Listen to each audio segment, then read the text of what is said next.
On a cold night on the Rockport shore, the sound of waves lapping rose softly beneath the dim lights, and Seaview Café seemed suspended outside of time.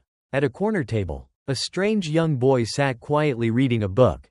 A plate of waffles and a glass of soy milk were set before him without his asking.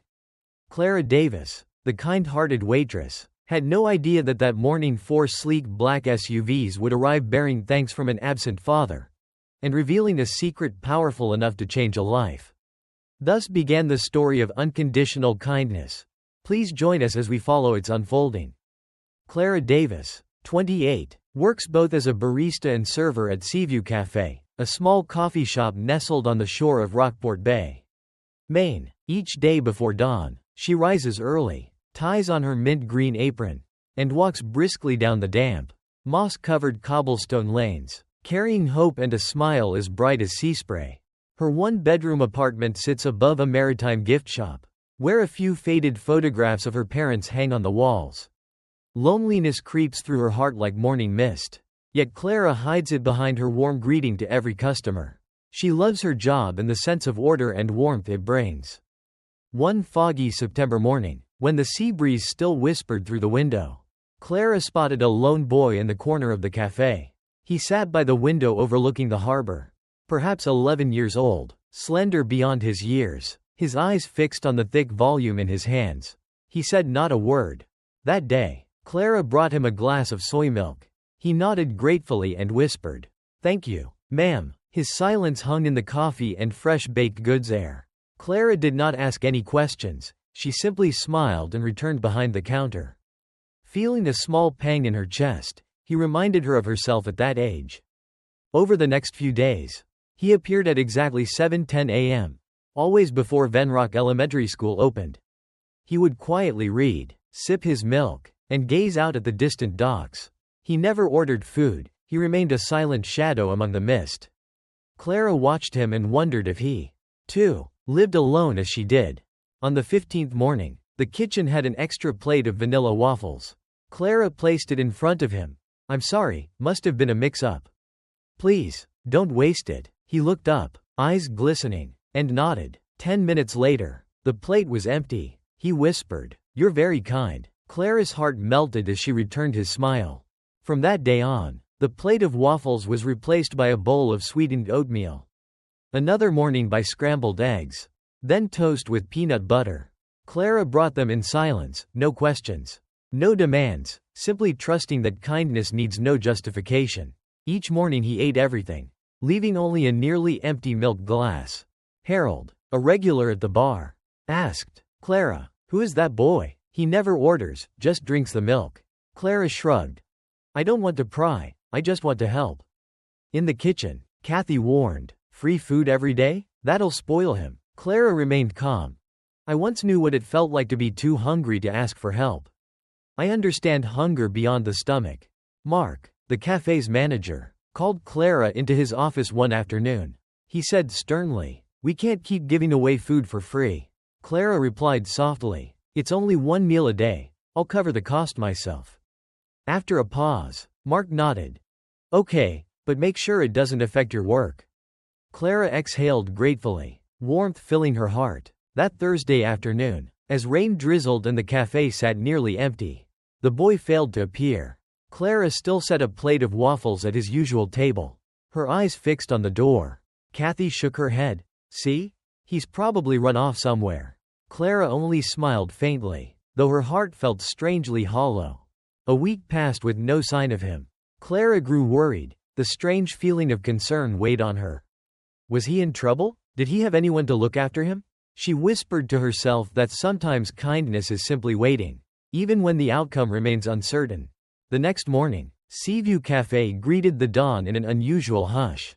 Clara Davis carried the customary plate of waffles to the familiar corner, where the boy, Ethan, used to sit, in a vague hope.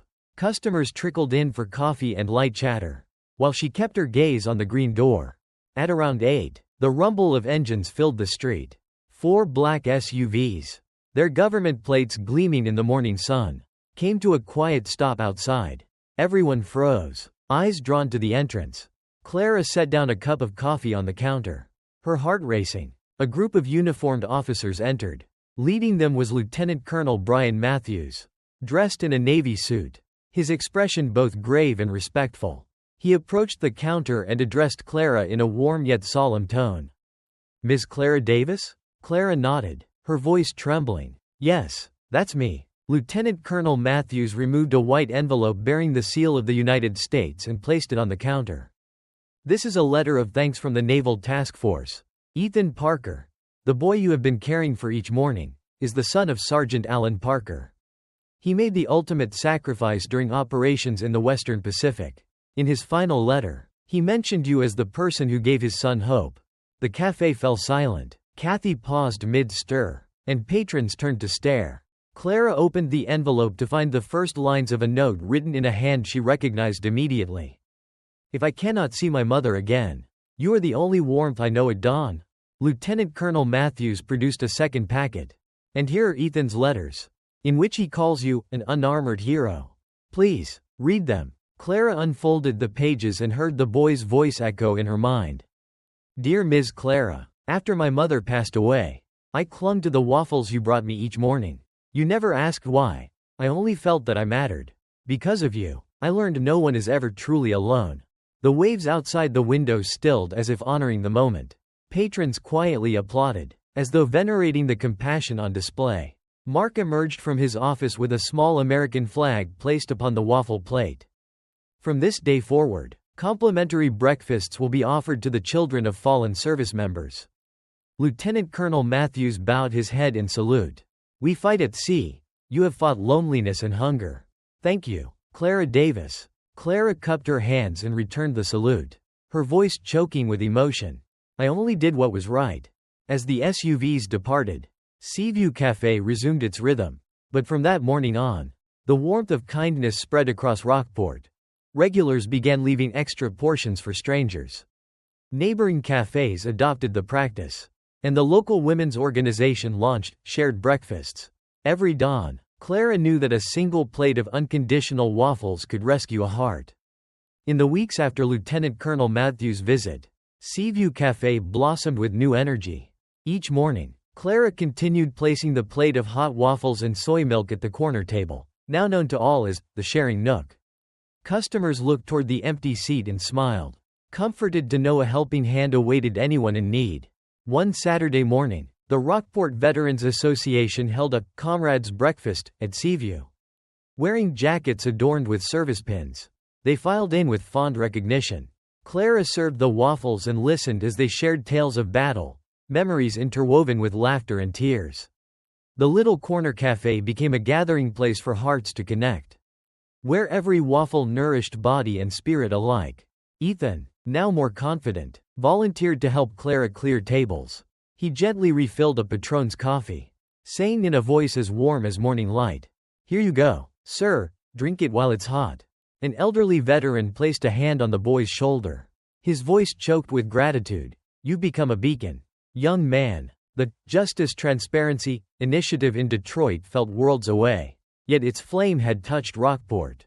Clara teamed up with Venrock Elementary to host a give and receive workshop for students. They learned to prepare meals, write thank you notes, and listen to others' stories. When the school bell rang, tiny hands carried waffles of hope into the wider community. One late afternoon, Clara received another letter from Ethan. He spoke of autumn evenings reading by his grandmother's side, then concluded, "Ms. Clara, I've learned what sharing truly means." Clara placed the letter next to her very first thank you note. Eyes shining. "I've reached his heart." By the following winter, Seaview Café thrummed with the warmth of sharing. Clara's morning ritual, setting out that plate of hot waffles in the sharing nook, had become a cherished tradition. On the wall hung signs proclaiming complimentary breakfasts for children of fallen service members, and the sharing nook, glowing under the cafe's soft lights and welcoming anyone who needed a meal. Just last weekend, Claire and Mark invited the Rockport Veterans Association, the Venrock Women's League, and a group of University of Maine students to plan the Seaview Hope and Courage Fund. This fund would provide emergency support to military families, struggling students, and lone youths, powered by community contributions. Clara explained, "We're not just giving one meal, We're empowering people to stand stronger. The next Monday, a wooden donation jar labeled Seaview Fund Contributions appeared beside the counter. Harold, the gray-haired regular, dropped in his bills with a tearful smile. Thank you, Ms. Davis, for feeding me after my wife passed. Each dollar, each note, spoke silently of gratitude. Midweek, Clara led a brief training session for volunteers right in the cafe. They practiced gentle greetings, empathetic questions, and the art of serving warmth on a plate. Clara emphasized, kindness asks for nothing in return, only sincerity and respect. Thursday evening, Rockport Radio filmed a feature story in Seaview. Clara stood before the cameras and declared, "A plate of waffles doesn't just fill a stomach, it warms the heart." The camera panned to shots of Ethan and his grandmother receiving their breakfast. The boy's eyes shone with renewed hope. The following weekend, the Seaview Festival transformed Venrock Square. Over 300 residents, military families, veterans, volunteers, and students gathered. Clara's booth displayed Ethan's letters, Sergeant Parker's photograph, and the donation jar overflowing with hope. Artisan stalls and local cafes contributed proceeds to the fund. The event's highlight was the Wall of Hope. Attendees wrote brief notes about moments of giving or receiving kindness and hung them on a tree of hope. Hundreds of paper slips fluttered in the breeze, each a testament to how small acts create a community's strength. As dusk fell, Clara and Ethan stood on the festival stage. He clasped her hand and said softly, "We've made something meaningful." Clara smiled. "And we will continue. Seaview isn't just a cafe, it's the symbol of compassion." Spring dawned gently on Rockport as Seaview Café became the beating heart of a sharing community. Clara closed her early morning shift, stepped onto the wooden porch, and breathed in the first rays glinting on the bay. Today, they would launch Seaview on Wheels, taking free waffles and soy milk to neighborhoods beyond the cafe, places where military families and struggling workers seldom saw its doors. At exactly 7, the volunteer team loaded insulated boxes of waffles onto the cafe's old van. Clara reminded everyone, "We're bringing more than food. We're bringing the message that everyone deserves a warm welcome." At daybreak, the van rolled down Main Street to East Harbor, where fishermen and shipwrights, weary from the night shift, paused in surprise at the signal, "Seaview, free for military families and those in need." Clara offered a plate to each worker. Their sweat-streaked faces brightened as they accepted the morning meal. Retired destroyer sailor Jack, his voice thick with gratitude, said, "Though it's just waffles and milk, you've given warmth to a soul out at sea." Next stop, Greenwood Park, where children from low-income families gathered under shaded trees. Ethan helped distribute trays, handing one to each child. "Have your milk while it's warm." Their laughter, clear as bells, filled the playground, scattering the chill. By noon, the team reached Southside Housing, home to single mothers and factory laborers. Little Jeremy peeked from behind his door in a thin sweater. Clara knelt to him. "It's a long walk without breakfast, please enjoy this." Jeremy's eyes welled as he whispered, "Thank you, Ms. Clara." On the return to Seaview, Mark announced, "Donations have doubled. Local businesses are offering support for a new van and fresh bakery supplies." Clara, both surprised and pleased, said, "When hearts unite, generosity multiplies." At Seaview's door, Clara beamed. "The school board wants to hold service learning classes here. University of Maine students would teach, and Clara would share lessons from Seaview on Wheels." That weekend, Ethan, now in 8th grade, appeared with classmates. He threw an arm around Clara and said, "I want to help open another distribution point in Rockport South." Clara, tears in her eyes, hugged him. "I'm so proud of you." June sunshine bathed Rockport as Seaview Café added 2 satellite stands at East Harbor and Greenwood Park. Operating 7 days a week, Clara looked at the sign, Seaview, Hope and Courage, and at Ethan, now a confident teen, and felt unshakable faith. On an early autumn morning, a line of parents and students queued for the community breakfast. Some wore Seaview t-shirts, declaring aloud, "Sharing spreads love." Clara changed the small chalkboard reading, "Today, 100 waffles for families in need and military kids."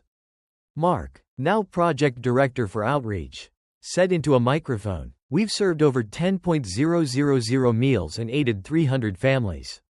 Those aren't just numbers, they're lives warmed. Ethan and his friends offered plates and milk in the crowd. Glad you're here early. Their laughter echoed across the square. That afternoon, the Seaview Fund awarded Hope Scholarships to 6 deserving students. Clara handed each a certificate and said, "Learn well. Education lights your path." The students' proud faces testified that a simple waffle had become a tangible opportunity.